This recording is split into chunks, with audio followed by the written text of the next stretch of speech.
जहां एक और पूरा देश 77वां गणतंत्र दिवस मना रहा है उत्साह से, वहीं जेके फैक्ट्री के मजदूरों ने 11 माह से जारी धरना स्थल पर ही मनाया गणतंत्र दिवस।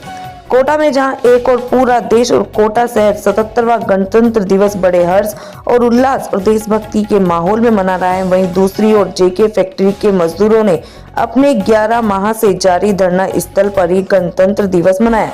मजदूरों ने एक दूसरे का मुंह मीठा कर खुशियां बांटी, लेकिन उनके चेहरों पर संघर्ष और पीड़ा साफ झलकती रही।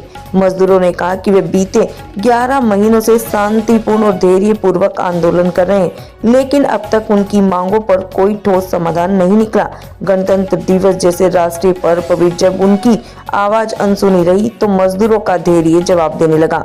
धरना स्थल पर मौजूद मजदूरों ने कहा कि उन्होंने अब तक संयम बरता, लेकिन अब और इंतजार नहीं करेंगे। यदि शीघ्र ही उनकी मांगों पर गंभीरता से विचार नहीं किया गया तो आंदोलन को और तेज और व्यापक किया जाएगा। मजदूरों ने दो टूक शब्दों में कहा कि संविधान ने उनके अधिकार दिए हैं और वे अपने संवैधानिक अधिकारों की लड़ाई मजबूती से लड़ते रहेंगे। मजदूरों का कहना है कि वे देश के विकास में योगदान देने वाले श्रमिक हैं, लेकिन लंबे समय से रोजगार और भविष्य को लेकर असमंजस में जी रहे हैं। गणतंत्र दिवस के अवसर पर भी उनका संघर्ष जारी रहा, व्यवस्था पर गंभीर सवाल खड़े करता है। धरना स्थल पर मौजूद सभी मजदूरों ने एक स्वर में कहा, वे न्याय मिलने तक आंदोलन जारी रखेंगे, चाहे इसके लिए उन्हें और कठिन राह क्यों न अपनानी पड़े। अभी काबड़े मजदूर बता रहे थे कि पहले जो दवाएं, जो मेडिकल की दवाएं आती थी, उसमें 7% टैक्स होता था। आज टैक्स के नाम से जीएसटी 1 नहीं, 2 नहीं, 3 नहीं, 4 बार टैक्स लग जाता है दवाओं पर। आप जाते हैं, वो दवाएं दुगनी भाव हो जाती है और भाव दुगने हो जाते हैं, लेकिन एमआरपी से लिए जाते हैं। और दिवस पे किस तरह से मनाया आज मजदूरों ने? आज जो हमारा 340वां दिन धरने का जारी है और हमें 11 महीने कंप्लीट हो चुके हैं। आज 77वां गणतंत्र दिवस है। देश 77वां गणतंत्र दिवस मना रहा है और ऐसी स्थिति में मना रहा है जब हमें सुप्रीम कोर्ट के फैसले को लेकर हमें 11 महीने यहाँ धरने पे बैठना पड़ रहा है। सुप्रीम कोर्ट का फैसला, आसिफानी जी आप कई बार आए हैं और आपने देखा भी है कि सुप्रीम कोर्ट का फैसला ये दे चुका है सुप्रीम कोर्ट कि सरकार मालिक ने अपनी शर्तों का पालन नहीं किया। जो शर्तें थी समझौते की, उन शर्तों का पालन नहीं किया है और जब शर्तों का पालन नहीं किया तो सरकार इस ज़मीन को अधिग्रहण करे, ये आदेश सुप्रीम कोर्ट ने दिया।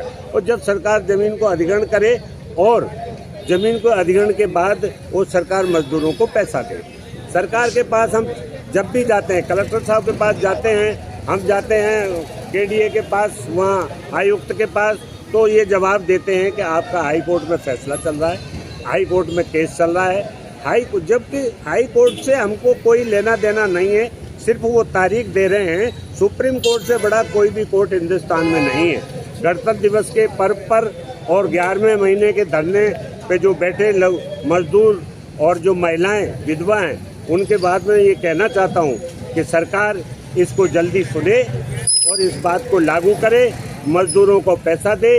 11 महीने से जो धरने पे बैठे लोग, वो बेचारे भूखे हैं, प्यासे हैं, परेशान हैं, दर्द है, इलाज नहीं है उनके पास, बड़ी स्थिति खराब है। और ओम बिरला जी हमारे जो लोकसभा अध्यक्ष हैं, वो 543 सांसदों का संचालन कर रहे हैं, देश की सर्वोच्च सत्ता पे बैठे हुए हैं। हम उनके कोटा जिले के गृह कलेक्टर के सामने बैठे हुए हैं। कलेक्टर साहब रोज यहाँ से गुजरते हैं, 2 मिनट ये कहने नहीं आते कि आपका ये तकलीफ है, आपको क्या तकलीफ है, क्या परेशानी है। हम ही उनके पास जाते हैं और हम उनके पास ज्ञापन देते हैं तो कहते हैं आपका काम जल्दी करेंगे, बस इसके अलावा कोई बात नहीं। 11 महीने हो गए, कब करेंगे? अगले महीने आपको पूरा 1 साल होने वाला है, क्या कुछ रणनीति बन रही है? रणनीति बस 27 तारीख है कल, और 27 तारीख कोर्ट की क्या फाइनल होता है उसके बाद हमारी रणनीति चेंज हो जाएगी। फिर जो हमने धैर्य रखा, जो हमने 11 महीने तक धैर्य रखा, वो धैर्य को हम फिर गुस्से में परिवर्तन करेंगे। कुछ भी कर सकते हैं हम रास्ता भी रोक सकते हैं, हम कलेक्टर साहब को भी रोक सकते हैं, हम यहाँ के आईजी, कलेक्टर, एसपी सबको रोक सकते हैं, क्योंकि भाई हमारी जायज़ मांगे हैं, इंसानियत की मांगे हैं, हमारा पैसा है, हम उनसे कोई एक्स्ट्रा पैसा नहीं मांग रहे। ये 10,000 करोड़ की ज़मीन है जेके की। यहाँ 4,200 लोगों को पैसा बाकी है मजदूरों का, और जो बेचारे हिसाब ले गए, वो तकलीफ में ले गए, परिस्थितियों में ले गए, उनको भी हम सब पैसा दिलवाने के पूरे प्रयास कर रहे हैं। इस तरह की हमारी 28 तारीख को प्रहलाद गुंजल जी भी आ रहे हैं कलेक्ट्री पे। कितनी तारीख को? 28 तारीख को प्रहलाद जी आ रहे हैं। 28 तारीख को वो हमारे समर्थन में पहले भी आए थे। मजदूरों को पैसा मिलना चाहिए, ये बात कह के गए हैं, और अच्छी बात है, आ रहे हैं।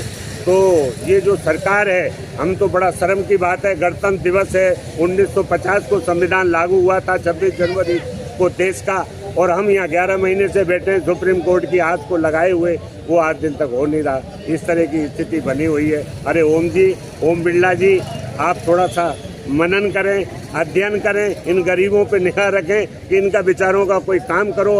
आप रोज यहाँ से निकलते हो, आप 2 मिनट भी यहाँ धरने को संबोधित करने नहीं आते, 2 मिनट भी आश्वासन देने नहीं आते। आपसे प्रार्थना है कि इनकी बात को सुनो और जल्दी से जल्दी ये कार्रवाई करें। आपका नाम और पद बताओ। अशोक सिंह, पूर्व सेक्रेटरी CITO और पूर्व सरपंच सोगरिया।